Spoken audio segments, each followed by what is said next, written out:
When you picture God as you pray, is he a powerful king, a merciful judge, or a father of love who sits beside you?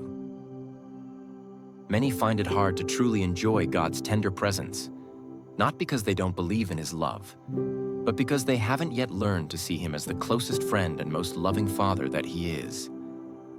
Today, we'll look at a scripture that reveals a God who chooses closeness over fear and tenderness over power. 1 Kings 19:11-13 says, "Now there was a great wind, so strong that it was splitting mountains and breaking rocks in pieces before the Lord. But the Lord was not in the wind. And after the wind, an earthquake. But the Lord was not in the earthquake. And after the earthquake, a fire. But the Lord was not in the fire. And after the fire, a sound of sheer silence. When Elijah heard it, he wrapped his face in his mantle and went out and stood at the entrance of the cave. Then there came a voice to him."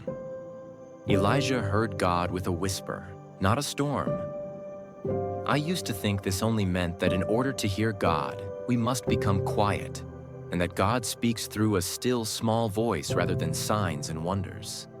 And I believe he does. However, something I didn't see in this verse was that a storm is distant power, but a whisper is the loving voice of a friend.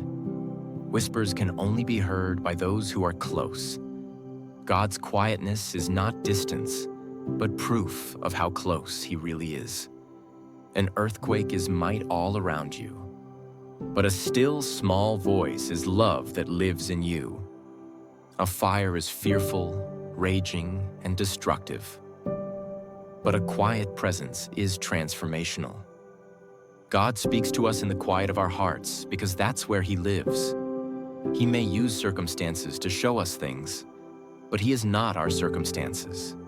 He is our friend who sticks closer than a brother, our shepherd who lays down his life for us, and our Father who promises that he is with us always. And just as he came to Elijah in tenderness rather than power, he also came to us at Christmas in a cradle, not a throne. Today, he is with you. He is present in the storms, the earthquakes, and the fires of life. But he is not the storm, the earthquake, or the fire. He is the one who sits with you through all of them and whispers comfort into each circumstance, not as a distant judge, but as the closest of friends.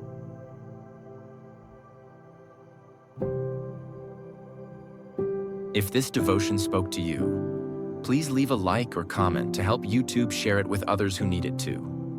For weekly encouragement, subscribe and hit the notification bell so you never miss a devotion. May God bless you with his presence and fill you with the joy of his love at Advent and always.